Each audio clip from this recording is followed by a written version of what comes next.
नमस्ते भाई। देखिए, आप भी इस वीडियो का टाइटल देख के, थंबनेल देख के समझ गए होंगे कि सर के मुंह से आज ऐसा क्या निकलेगा। ऐसे कौन से तरीके, ऐसे कौन से प्रवचन, ऐसी कौन सी रामबाण और ऐसी कौन सी गाइडलाइन हमें मिलेगी, और ऐसा कौन सा सबसे छोटा रास्ता जिससे हमें फटाफट से नौकरी मिल जाए, फटाफट से सक्सेस मिल जाए। तो सबसे पहले एक गंदगी जो दिमाग में होती है कि सक्सेस किसी शॉर्टकट से मिलती है, और जीवन में जो नौकरी है ये बिना पढ़े या कुछ ऐसे तरीके होते हैं कि उन तरीकों पे चल के नौकरी मिलती है। तो ये बिल्कुल भी निकाल दीजिए अपने दिमाग से। जीवन में जो भी आदमी सक्सेस हुआ है वो किसी शॉर्टकट से सक्सेस नहीं हुआ है, और अगर हुआ भी है वो शॉर्टकट से तो ज्यादा लंबे तक वो टिकाऊ नहीं है। आपको मेरी बात समझ में आ रही है? आप बार बार पूछते हो कि सर नौकरी कैसे लगेगी, पढ़ाई कैसे करें, तो उसके लिए मैं भी आपको बता रहा हूं, केवल एक ही तरीका है नौकरी लगने का कि पढ़ाई करो। केवल पढ़ाई करो, पढ़ाई करो, पढ़ाई करो, मेहनत करो। मैं अपने मुंह से कोई ऐसी बातें नहीं निकालूंगा जिससे कि आपको लगे कि यार ये चीज है, ये चीज हमें पता चल गई, अब इसी पे हम काम करेंगे। जैसे न्यूज चैनल्स में होता है ना, वो लोग इंटरव्यू देने होते हैं, जब डिबेट जब चलती है तो एंकर के मन में हमेशा ये चीज चलती रहती है, कुछ ऐसा चीज अपने मुंह से निकाल दें जिससे कि हमारे शो की टीआरपी दुगनी हो जाए। तो स्टूडेंट भी ये चाहता है कि हमें भी कुछ ऐसी बात पता चल जाए कि फट से नौकरी लग जाए। तो ये सब बात आप अपने मन से निकाल दीजिए। केवल मेहनत ही आपके पास एकमात्र हथियार है। जो भी स्टूडेंट गवर्नमेंट एग्जाम की तैयारी करने वाले, मैं इस वीडियो में ऐसी कुछ खास या कुछ नई बातें नहीं बताने वाला हूं। जो स्टूडेंट गवर्नमेंट एग्जाम की तैयारी करने वाले, मैं बस उनके लिए बहुत सिंपल सी गाइडलाइन बताने वाला हूं, बस वो आप समझिए। देखिए ध्यान से, सबसे पहले आप जिस भी एग्जाम की तैयारी कर रहे हैं उसका सिलेबस कंप्लीट कीजिए। मैं बार बार वही दो बातें बोलता हूं। देखिए, स्टूडेंट्स क्या है कि बड़ा कंफ्यूज रहता है, वो कभी इस टीचर से पढ़ेगा, कभी उस टीचर से पढ़ेगा, कभी यूट्यूब से पढ़ेगा, अभी कभी पीडीएफ डाउनलोड करेगा, कभी बुक खरीद के पढ़ेगा। नहीं, दुनिया में जितने भी टीचर्स हैं, जो भी पढ़ा रहे हैं, वो सबके सब बढ़िया हैं। आप जिस भी टीचर के साथ आपकी ट्यूनिंग बैठती है, आप उस टीचर का बैच लीजिए। चाहे वो YouTube पे फ्री पढ़ा रहे हैं, चाहे वो किसी ऑनलाइन क्लासेस ले रहे हैं, आप एक ही टीचर को पकड़िए। चाहे वो मैं हूं, चाहे कोई भी टीचर है, जहां से आपको समझ में आता हो, जिसकी भी टीचिंग आपको पसंद आती हो, आप उस टीचर का बैच कंप्लीट पढ़िए। आपको पहले एक बार सिलेबस कंप्लीट करना है, दूसरा फिर आपको उस चीज का रिवीजन करना है। रिवीजन करने के बाद फिर सबसे बाद में चीज आती है कि आप प्रीवियस ईयर के क्वेश्चंस की प्रैक्टिस करिए। आप जैसे सिलेबस कंप्लीट करते हो, आप दुनिया भर के ओलंपियाड के क्वेश्चन डाउनलोड कर ला, यहां टेलीग्राम से क्वेश्चन निकाला, फेसबुक से क्वेश्चन निकाला, व्हाट्सएप के फर्जी ग्रुप है उनसे सवाल निकाला, और उन तरह की बिल्कुल बेकार की चीजों में आप फंस जाते हो। वैसा बिल्कुल भी नहीं करना। सिलेबस एक बार सही से कंप्लीट करने के बाद आप प्रीवियस ईयर के क्वेश्चन सॉल्व कीजिए। वो बहुत 15-15, 20-20 साल पुराने नहीं, केवल 5 साल पुराने आपको प्रीवियस ईयर के क्वेश्चंस लगाने हैं। आपको कोई बुक भी लेने की जरूरत नहीं है, सारी पीडीएफ अवेलेबल है, आपको इंटरनेट पे सारी पीडीएफ मिल जाएंगी। हमने भी अपने टेलीग्राम चैनल पे पीडीएफ डाली हुई है, आप वहां से पीडीएफ डाउनलोड करो और उनको सॉल्व करो। उसके बाद अगर आप में कोई क्षमता बचती है, कोई ताकत बचती है, तो आपको केवल मॉक्स लगाने, मैक्सिमम मॉक्स आपको लगाने। बच्चे कहते हैं सर मॉक हम किसका खरीदे, किसका मॉक लगाए? देखिए, जो मॉक कहीं का भी लगाओ, किसी भी ऑर्गेनाइजेशन का मॉक लगाओ, सब में सेम सवाल होते हैं।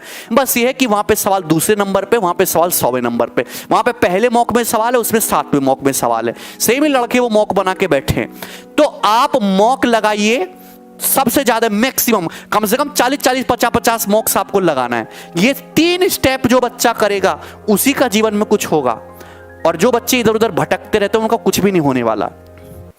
दूसरी बात, अपनी कैलकुलेशन स्पीड पे बहुत काम करना है। आज की जनरेशन की सबसे बड़ी समस्या बता रहा हूं, कैलकुलेशन। ये जो अंग्रेजी मीडियम जितने भी स्कूल खुल गए ना, बीडीएम, रियान इंटरनेशनल स्कूल, ये डीएवी वगैरह जो भी हैं, इनमें बस गाने बजाने, नौटंकी, डांस ही सिखाया जा रहा है, पहाड़े याद नहीं कराए जा रहे।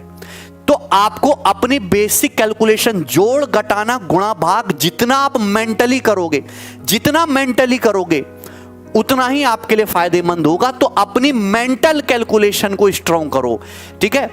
आप कम से भी कम आधा घंटा अपनी कैलकुलेशन के लिए डेली दीजिए। देखिए दो चीज होते हैं, गणित में कैलकुलेशन और इंग्लिश में वोकैबुलरी।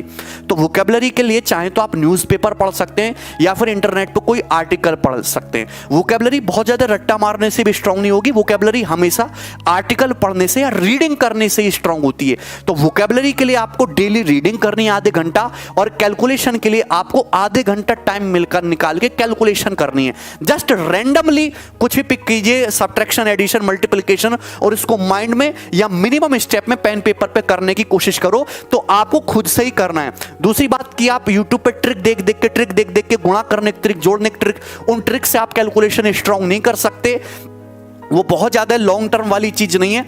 आप डेली आधा घंटा प्रैक्टिस करके कैलकुलेशन स्ट्रांग कर सकते हो। डेली आधा घंटा मॉर्निंग में रीडिंग करके अपनी वोकैबुलरी को स्ट्रांग कर सकते हो। देखिए दूसरी बात, अगर मैं लास्ट 10 डेज की स्ट्रेटजी की बात कहूं, आप बहुत सारे एग्जाम होने वाले हैं। ये जो समय होता है ना एग्जाम से महीने भर पहले का, 10-12 दिन पहले का, ये बच्चे के लिए बहुत स्ट्रेस वाला होता है। इसमें केवल आपको प्रैक्टिस करनी है, केवल प्रैक्टिस करनी है। माहौल भी बहुत ज्यादा आपका सही नहीं है, हेल्दी माहौल इन्वायरमेंट में नहीं है। लोगों से कम बातचीत करो, रिश्तेदारों से उन्हीं एलिमेंट से रिश्ता रखो जो आपको पॉजिटिव वे में मोटिवेट करते हैं। निगेटिव व्यक्तियों से आपको दूर रहना है। और लास्ट के 10 डेज में केवल आपको रिवीजन प्लस मॉक टेस्ट करना है। कुछ भी नया पढ़ने की कोशिश ना करें, केवल revision plus mock test. Current affair कैसे करें, मैं पहले ही आपको बता चुका हूं कि करंट अफेयर और वोकैबुलरी मॉर्निंग में आधे घंटे का समय बांध लीजिए। और कितनी बार बताएं, कैलकुलेशन के लिए भी दिन में आधे घंटे का एक स्लॉट बांध लीजिए। ठीक दोस्त?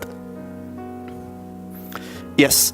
अटेम्प्ट मैक्सिमम क्वेश्चन अटेम्प्ट करने का क्या मतलब है कि जब भी आप मॉक टेस्ट देते हैं तो कोशिश ज्यादा से ज्यादा करिए। आप अगर ये सोचो कि 100 क्वेश्चन एग्जाम में आ रहे हैं कि मैं 55 क्वेश्चन सॉल्व अटेम्प्ट करके और सही अटेम्प्ट करके मैं नौकरी ले लूंगा, आज के जमाने में वो होने वाला नहीं है। आज का समय ऐसा है कि 80 नंबर से कम अटेम्प्ट में तो आपको कुछ होगा ही नहीं। ठीक है, वो क्वेश्चन एग्जाम के लेवल पे भी डिपेंड करता है। तो आप कोशिश ये करें कि पेपर में मैक्सिमम से मैक्सिमम क्वेश्चन अटेम्प्ट करके आए। दूसरी बात कि आपके पढ़ने की स्पीड बहुत ज्यादा तेज हो। बहुत सारे बच्चों की समस्या होती है कि सर हमें आता तो बहुत कुछ था लेकिन हम पूरा पेपर पढ़ ही नहीं पाए। पूरा पेपर क्यों नहीं पढ़ पाए? क्योंकि आपकी स्पीड नहीं थी, आपने मॉक टेस्ट नहीं लगाए, आपने रिवीजन नहीं करा, आपने एक सवाल पे ज्यादा टाइम वेस्ट कर दिया। तो आपको पेपर कंप्लीट थॉरोली गो करना है एक बार, और मैक्सिमम क्वेश्चंस अटेम्प्ट करने वाले हैं। मतलब आपको 80 क्वेश्चंस तो पेपर में मिनिमम अटेम्प्ट करना ही करना है, चाहे प्री का पेपर हो चाहे मेंस का पेपर हो, तब जाके फाइनल मेरिट में कुछ नाम बनेगा। ठीक दोस्त? अच्छा, जैसे सब ऑब्जेक्टिव टाइप पेपर होते हैं, आपके पास एक क्वेश्चन है उसमें 4 ऑप्शन है। आपको अगर ये लगता है कि ये दो ऑप्शन आंसर नहीं हो सकते और आपको 2 ऑप्शन में डाउट है, तो आप तुक्का मार दो। रिस्क लेके जय माता दी करके तुक्का मार दीजिए। आपको नंबर ऑफ क्वेश्चंस का अटेम्प्ट ज्यादा रखना ही रखना है। अगर आप ऑप्शन एलिमिनेट कर सकते हो और आपको 50-50 भी चांसेस लग रहा है तो तुक्का मार दीजिए। मेरी बात आपको समझ में आ रही है? क्योंकि आप 60, 65, 70 क्वेश्चन अटेम्प्ट करके पेपर में बहुत अच्छा कर दो, ऐसा होने वाला नहीं है। 85, 80 से 90 के बीच में तो आपको मिनिमम क्वेश्चंस अटेम्प्ट करके ही आना है। आप मॉक टेस्ट देते हो तो कायदे से कोशिश ये करो कि मॉक टेस्ट में भी मोर देन 80 क्वेश्चंस आप अटेम्प्ट कर पाएं ओवरऑल आपको मिला के, तभी जीवन में कुछ हो पाएगा। आप फिक्स योर स्टडी टाइम। देखिए स्टडी टाइम तो आपको फिक्स करना ही है। जो भी स्टूडेंट है वो कम से कम 8 घंटे की नींद जरूर ले। 24 घंटे में से 8 घंटे की नींद होना मस्ट है। वो बिल्कुल गलत तरीका है कि एग्जाम टाइम आ रहा है हम 3-3 घंटे सोएंगे और 20-20 घंटा पढ़ेंगे, उससे कोई फायदा नहीं होता। टारगेट लेके पढ़ाई करनी है और आपको टाइम टेबल लास्ट का जो मंथ होता है ना, इसमें टाइम टेबल आपको फिक्स कर लेना चाहिए कि सुबह वोकैबुलरी होगा, करंट अफेयर होगा, 3 घंटा रिवीजन होगा, एक मॉक टेस्ट होगा, फिर जीएस का रिवीजन होगा, फिर ये नोट्स रिवाइज होंगे। इस तरीके से आपको टाइम स्लॉट लास्ट के 15 दिन में तो मिनिमम आपको टाइम स्लॉट बना ही लेना है। ठीक है, लेकिन मैं बार बार वही चीज बोल रहा हूं कि आपको 8 घंटे की नींद जरूर लेनी है। ठीक है दोस्त?